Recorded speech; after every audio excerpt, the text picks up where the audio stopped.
ಹೇಗೆಳಿದ್ರೆ ಎಲ್ಲರಿಗೂ ನಮಸ್ಕಾರ. ಸೊ ಎಲ್ರಿಗೂ welcome back to my channel Imam learning news. So ಎಲ್ರಿಗೂ ಒಂದು ಗುಡ್ ನ್ಯೂಸ್. ಈ ಒಂದು ವಿಡಿಯೋನ ಲಾಸ್ಟ್ ನೋಡಿ, ಯಾಕಂದರೆ ನಿಮಗೆ ಈ ಒಂದು ವಿಡಿಯೋದಲ್ಲಿ ರಿಸಲ್ಟ್ ಯಾವ ರೀತಿ ನೋಡಬೇಕಂತ ಸಿಗುತ್ತೆ, ಮತ್ತು ರಿಸಲ್ಟ್ ಯಾವಾಗ ಬಂದಿದೆ, ಮತ್ತು ಎಲ್ಲ ಅಪ್ಡೇಟ್ ನಿಮಗೆ ಈ ಒಂದು ವಿಡಿಯೋದಲ್ಲಿ ಸಿಗುತ್ತೆ. ಸೊ ಬನ್ನಿ ಈ ಒಂದು ವಿಡಿಯೋನ ಸ್ಟಾರ್ಟ್ ಮಾಡೋಣ. ಸೊ ಗೆಳೆಯರೆ, SLC ರಿಸಲ್ಟ್ ಒಂದು ಬಗ್ಗೆ ಒಂದು ಇನ್ಫಾರ್ಮೇಷನ್ ನಿಮಗೆ ಕೊಡೋಕ್ಕೆ ಬಂದಿದೆ.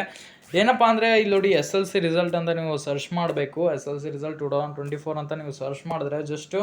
ಸೊ ಅದಕ್ಕಿಂತ ಮೊದಲು ಒಂದು ಸಜೆಷನ್ ನಿಮ್ಗೆ ಏನು ಕೊಡ್ತೀನಿ ಅಂದರೆ, SLC ರಿಸಲ್ಟ್ ಒಂದು ಲಿಂಕ್ ಏನು ಬರುತ್ತಲ್ವಾ, ಸೊ ಅದನ್ನು ನಿಮಗೆ ವೆಬ್ಸೈಟಲ್ಲಿ ಅಂದರೆ ಹುಡ್ಕೊಡೋಕ್ಕೆ ಭಾಳಷ್ಟು ಅಂದರೆ ಗೊಂದಲ ಆದರೆ ಪ್ಲೀಸ್ ನಮ್ಮ ಒಂದು ಕೆಳಗಡೆ ಒಂದು ವಾಟ್ಸಪ್ ಗ್ರೂಪ್ ಲಿಂಕ್ ಇದೆ. ಸೊ ಅಲ್ಲಿ SLC ರಿಸಲ್ಟ್ ಲಿಂಕ್ ಅಂತ ಕೊಟ್ಟಿರ್ತೀನಿ. ಸೊ ಅದಕ್ಕೆ ನೀವು ಜಸ್ಟ್ ಕ್ಲಿಕ್ ಮಾಡಿದ್ರೆ ನಿಮಗೆ ಡೈರೆಕ್ಟಾಗಿ ನಿಮಗೆ ರಿಸಲ್ಟ್ ಸಿಗುತ್ತೆ. ಓಕೆನಾ, ಡೈರೆಕ್ಟಾಗಿ ನಿಮಗೆ ರಿಸಲ್ಟ್ ಬರುತ್ತೆ. ಅದು ರಿಸಲ್ಟ್ ಬಿಟ್ಟ ಮೇಲೆ. ಓಕೆನಾ, ಸೊ ಈಗ ಬನ್ನಿ ರಿಸಲ್ಟ್ ಬಿಟ್ಟಿದಾರಾ ಅಥವಾ ಇಲ್ವಾ, ಯಾವ ರೀತಿ ನೋಡ್ಬೇಕು ರಿಸಲ್ಟ್ನ, ಸೊ ಎಲ್ಲ ಒಂದು ಡೀಟೇಲ್ಸ್ನ ಈ ಒಂದು ವಿಡಿಯೋದಲ್ಲಿ ತಿಳಿಸ್ತೀನಿ. ಸೊ ಅಲ್ಲಿ ನೋಡಿ, SLC ರಿಸಲ್ಟ್ ಡೇಟ್ನ ಕೊಟ್ಟಿದ್ರೆ ಇಲ್ಲಿ ಫಸ್ಟ್ ವೀಕ್ ಆಫ್ ಮೇ ಅಂತ ಕೊಟ್ಟಿದ್ದಾನೆ. ಸೊ ಜಸ್ಟ್ ಒಂದು ಫಸ್ಟ್ ವೀಕ್ ಆಫ್ ಮೇ ಈಗ ಮುಕ್ತಾಯವಾಗಲಿದೆ. ಓಕೆನಾ, ಸೊ ನಾಳೆ ಅಂದರೆ ಫಸ್ಟ್ ವೀಕ್ ಆಫ್ ಮೇ ಮುಕ್ತಾಯವಾಗುತ್ತೆ. ಸೊ ಇಲ್ಲಿ ನೋಡಿ, SLC ರಿಸಲ್ಟ್ 2022 ಡೇಟ್ ಬಂದುಬಿಟ್ಟು ನಾನು ನಿಮ್ಗೆ ಇಲ್ಲಿ ತಿಳಿಸ್ತೀನಿ ನೋಡಿ. ಇನ್ ಕರ್ನಾಟಕ, ಸೊ ಇಲ್ಲಿ ಕರ್ನಾಟಕದಲ್ಲಿ ಫಸ್ಟ್ ವೀಕೆ ಕೊಟ್ಟಿದ್ದಾನೆ ಎಲ್ಲೂ, ಬಟ್ ಒಂದು ಡೇಟ್ ಇಲ್ಲಿ ಕೊಟ್ಟಿದ್ನು ಅಂದರೆ 8 ತಾರೀಕು ಅಂತ ಕೊಟ್ಟಿದ್ರು ಗೆಳೆಯರೆ ಇಲ್ಲಿ. ಸೊ ಅದನ್ನು ನಾನು ನಿಮಗೆ ಇಲ್ಲಿ ತಿಳಿಸ್ತೀನಿ. When did SLC result. ಓಕೆನಾ, ಸೊ SLC ರಿಸಲ್ಟ್ ಅಲ್ಲೂ ಅವಾಗ 19ನೇ ಮೇ ಅಂದರೆ 10 ತಾರೀಕು ಆದಮೇಲೆ ಬಂದಿತ್ತು ಅವಾಗ ರಿಸಲ್ಟು. ಸೊ ಈಗ ನಿಮಗೆ SLC ರಿಸಲ್ಟ್ 2024 ಡೇಟ್ ಅಂತ ಇಲ್ಲಿ ಸರ್ಚ್ ಮಾಡ್ತೀನಿ ನೋಡಿ.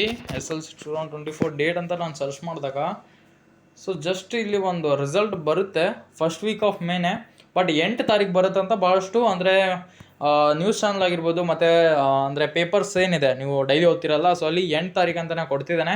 ಸೊ ಒಂದು ವೇಳೆ ರಿಸಲ್ಟ್ ಬಂದರೆ, ಸರ್ ರಿಸಲ್ಟ್ ಬಂದರೆ ಯಾವ ರೀತಿ ನಾನು ರಿಸಲ್ಟ್ ನೋಡಬೇಕು, ಸೊ ಅದು ನಂಗೆ ಗೊತ್ತಾಗ್ತಾ ಇಲ್ಲ ಅಂತ ಭಾಳಷ್ಟು ಜನ ಕೇಳ್ತಿರ್ಬೋದು. ಸೊ ಜಸ್ಟ್ ನೀವು ಏನು ಸರ್ಚ್ ಮಾಡಬೇಕು, KRISult.nic. ಅಂತ ಸರ್ಚ್ ಮಾಡಿದ್ರೆ ಸಾಕು. ಸೊ ನಿಮಗೆ ಎಲ್ಲನೂ ರಿಸಲ್ಟ್ ಒಂದು ನೋಡೋಕ್ಕೆ ಸಿಗುತ್ತೆ. ಓಕೆನಾ, ಸೊ ಇದೇ ರೀತಿ ನಿಮಗೆ ರಿಸಲ್ಟ್ ಬರುತ್ತೆ.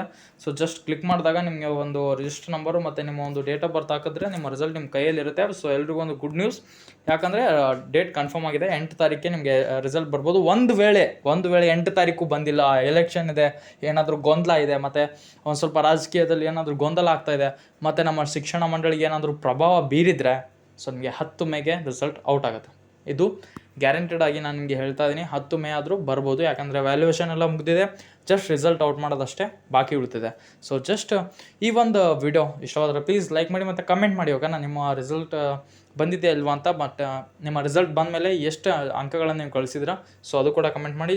ನಮ್ಮ ಒಂದು ವಾಟ್ಸಪ್ ಗ್ರೂಪ್ನ ಲಿಂಕ್ನ ಅಂದರೆ ಕ್ಲಿಕ್ ಮಾಡಿದ್ರೆ ಸಾಕು, ನಿಮಗೆ ಗ್ರೂಪಲ್ಲಿ ಎಲ್ಲ ಅಪ್ಡೇಟ್ ಕೊಡ್ತೀನಿ. ಸೊ ಎಲ್ಲ ಇನ್ಫಾರ್ಮೇಷನ್ ಈ ಒಂದು ವಿಡಿಯೋದಲ್ಲಿ ಸಿಗುತ್ತೆ ಅಂತ ನಿಮಗೆ ಭಾವಿಸ್ತಾ ಈ ಒಂದು ವಿಡಿಯೋ ಮುಗಿಸ್ತದೆ. ಸೊ ಎಲ್ರಿಗೂ ಧನ್ಯವಾದಗಳಿರೋ, ಮುಂದಿನ ಅಂತಹ ವಿಡಿಯೋಗಳಲ್ಲಿ ಸಿಗೋಣ.